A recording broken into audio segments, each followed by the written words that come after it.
Bismillahirrahmanirrahim. Assalamualaikum warahmatullahi wabarakatuh. Innal hamdalillah nahmaduhu wa nasta'inuhu wa nastaghfiruh wa na'udzu billahi min shururi anfusina wa min sayyiati a'malina. May yahdihillahu fala mudilla lahu wa may yudlil fala hadiyalah. Asyhadu an la ilaha illallah wahdahu la syarika lahu wa asyhadu anna Muhammadan abduhu wa rasuluh. Amma ba'du. Alhamdulillah, pada kesempatan kali ini pertemuan ketiga yaitu membahas tentang iman kepada makhluk gaib. Makhluk gaib, semua makhluk diciptakan oleh Allah Subhanahu wa taala. Makhluk dibagi menjadi dua, yaitu gaib dan nyata. Yang membedakan keduanya adalah bisa tidaknya dijangkau oleh panca indera manusia. Yang dimaksud gaib dalam pembahasan ini adalah yang mutlak, segala sesuatu yang tidak dapat dijangkau oleh siapapun dan kapanpun. Untuk mengetahui wujud makhluk gaib menempuh dua cara, yaitu melalui berita atau informasi yang diberikan oleh sumber tertentu. Yang kedua, melalui bukti nyata bahwa makhluk tersebut ada. Misalnya malaikat, kita mengetahui berdasarkan berita dari Rasulullah SAW. Dan kedua, bukti nyata adanya malaikat seperti adanya malaikat maut yang ditugaskan Allah untuk menyabut nyawa manusia. Pembahasan kali ini yang pertama adalah malaikat. Siapakah malaikat itu? Hum ajsamun latifatun makhlukatun min nur la ya'kuluna wa la yashrabuna wa hum ibadun mukramun. Malaikat adalah suatu bentuk makhluk halus yang diciptakan dari cahaya. Mereka tidak makan dan tidak minum. Mereka adalah hamba Allah yang mulia. Dalam kitab Jawahirul Kalimiyah dijelaskan bahwa malaikat itu tidak makan dan tidak minum, dan mereka adalah hamba Allah yang mulia. Seterusnya, la ya'sunallaha ma amarahum wa yaf'aluna ma yu'marun. Mereka tidak pernah membantah segala perintah yang diperintahkan kepadanya, bahkan mereka selalu siap melaksanakan apa yang diperintahkan. Di dalam hadis riwayat Muslim dijelaskan, yaitu malaikat diciptakan dari cahaya, jin diciptakan dari nyalanya api, dan Adam diciptakan dari apa yang telah diterangkan kepadamu semua. Hadis riwayat Muslim. Wujud tidak dapat dijangkau oleh panca indera kecuali penampilan diri dalam rupa tertentu seperti manusia. Quran surat Maryam ayat 16-17 yang berbunyi, A'udzubillahi minasyaitonirrajim. Bismillahirrahmanirrahim. Wadhkur fil kitabi Maryam idin tabadat min ahliha makanan syarqiyya fattakhadat min dunihim hijaban fa arsalna ilaiha ruhana fatamathala laha basharan sawiyya.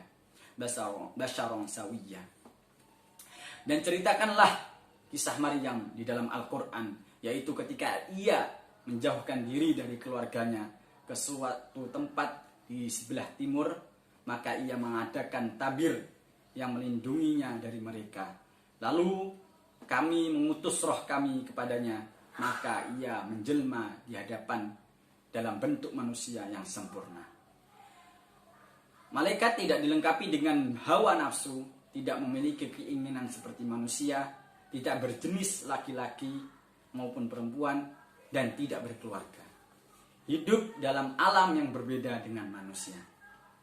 Malaikat adalah hamba Allah yang mulia. Malaikat selalu memperhambakan diri kepada Allah dan patuh atas segala perintahnya, serta tidak pernah berbuat maksiat dan durhaka pada Allah Subhanahu wa taala. Nama-nama dan tugas malaikat. Jumlah malaikat sangat banyak. Tidak bisa diperkirakan, ada perbedaan tingkatan di antara mereka, baik dalam kejadian, tugas, pangkat, dan kedudukan. Sebagian dari malaikat diberi nama-nama mereka dan sebagai mereka hanya dijelaskan tugas-tugasnya saja. Ada yang bertugas di alam ruh, bertasbih kepada Allah Subhanahu wa taala, memberi salam kepada ahli surga dan menyiksa penghuni neraka. Ada yang bertugas di alam dunia berhubungan dengan manusia seperti mencatat amal, mencabut nyawa, menurunkan hujan, menumbuhkan tanaman dan lain-lain. Adapun di antara nama dan tugas malaikat adalah satu yang biasanya kita dengar, malaikat Jibril bertugas menyampaikan wahyu kepada nabi dan rasul. Dalam Quran surat Al-Baqarah ayat 97 yang berbunyi, A'udzubillahi minasyaitonirrajim, bismillahirrahmanirrahim. Qul man kana aduwwan li Jibril fa innahu nazzalahu ala qalbika biidnillahi musaddiqan lima bayna yadayhi wa hudaw wa busyra lil mu'minin. Katakanlah Muhammad, barang siapa menjadi musuh Jibril, maka ketahuilah bahwa dialah yang telah menurunkan Al-Quran ke dalam hatimu dengan izin Allah, membenarkan apa kitab-kitab yang terdahulu dan menjadi petunjuk serta berita gembira bagi orang-orang beriman. Yang kedua yaitu malaikat Mikail yang bertugas mengatur hal-hal yang berhubungan dengan alam. Yang ketiga adalah malaikat Israfil yang bertugas meniup trompet di hari kiamat dan berbangkit. Yang keempat adalah malaikat maut, petugas mencabut nyawa manusia dan makhluk lainnya, yaitu malaikat Israil. Yang kelima adalah malaikat Raqib dan Atid yang bertugas mencatat amal perbuatan manusia. Yang keenam malaikat Munkar dan Nangkir. Yang ketujuh malaikat Ridwan. Yang ke-8 malaikat Mikail. Yang ke-9 malaikat yang bertugas memikul arsy-nya Allah. Dan ke-10 malaikat yang bertugas menggerakkan hati manusia untuk berbuat kebaikan dan kebenaran. Rasulullah SAW bersabda yang artinya syaitan dapat menggerakkan hati anak Adam. Demikian pula malaikat dapat menggerakkan hati bisikan setan berupa godaan untuk melakukan kejahatan dan mendustakan kebenaran. Sedangkan ajakan malaikat berupa dorongan untuk berbuat kebaikan dan meyakini kebenaran. Hadis riwayat Ibnu Abi Hatim dan At-Tirmizi. Malaikat yang bertugas mendoakan orang-orang yang beriman supaya diampuni oleh Allah segala dosanya, diberi ganjaran surga dan dijaga dari segala keburukan dan doa-doa lain. Selanjutnya, manusia lebih mulia dari malaikat. Allah Subhanahu wa taala memerintahkan kepada malaikat untuk sujud kepada Adam. Quran surat Al-Baqarah ayat 34. Yang berbunyi, A'udzubillahi minasyaitonirrajim. Wa idh qulna lil malaikati isjudu li Adama fasajadu illa iblis aba wastakbara wa kana minal kafirin. Dan ingatlah ketika kami beriman kepada para malaikat, sujudlah kamu kepada Adam, maka mereka pun bersujud kecuali iblis. Ia menolak dan menyombongkan diri dan ia termasuk golongan yang kafir. Selanjutnya, malaikat tidak bisa menjawab pertanyaan Allah tentang al-asma, sedangkan Adam mampu karena memang diberi ilmu oleh Allah Subhanahu wa taala.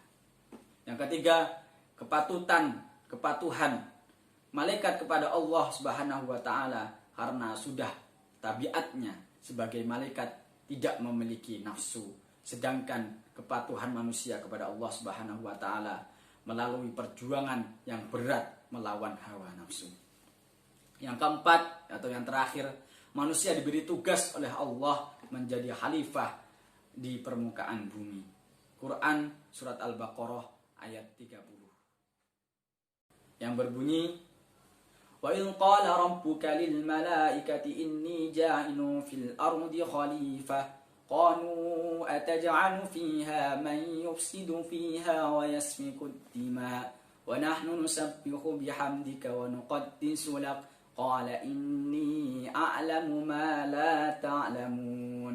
Dan ingatlah kepada Tuhanmu, beriman, berfirman kepada para malaikat, aku hendak menjadikan khalifah di bumi. Mereka berkata, apakah engkau hendak menjadikan orang yang merusak dan menumpahkan darah di sana, sedangkan kami bertasbih memujimu dan menyucikan namamu. Dia berfirman, sungguh aku mengetahui apa yang tidak kamu ketahui. Selanjutnya adalah hikmah beriman kepada malaikat. Hikmahnya lebih mengenal kebesaran Allah. Selanjutnya lebih bersyukur kepada Allah atas perhatian dan perlindungannya terhadap hambanya dengan menugaskan para malaikat untuk menjaga, membantu dan mendoakan hambanya. Dan yang ketiga, berusaha berhubungan dengan malaikat dengan cara mensucikan jiwa, membersihkan hati dan meningkatkan ibadah kepada Allah Subhanahu wa taala. Sehingga seseorang akan merasa beruntung bila termasuk golongan yang didoakan malaikat, sebab doa malaikat tidak pernah ditolak. Dan yang terakhir, berusaha selalu berbuat kebaikan dan menjauhi kemaksiatan, sebab ada malaikat yang selalu mengawasi. Pembahasan terakhir tentang jin, iblis, dan syaitan. Secara etimologis, kata al-jin berasal dari kata jannah yang artinya bersembunyi. Dinamai al-jin karena tersembunyi dari pandangan manusia. Sedangkan kata iblis berasal dari kata ablasa yang artinya putus asa.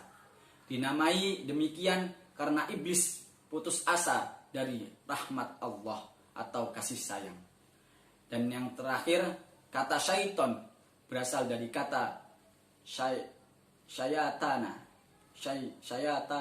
yang artinya menjauh. Dinamai demikian karena jauhnya dia dari kebenaran. Jin adalah makhluk gaib yang diciptakan oleh Allah dari api.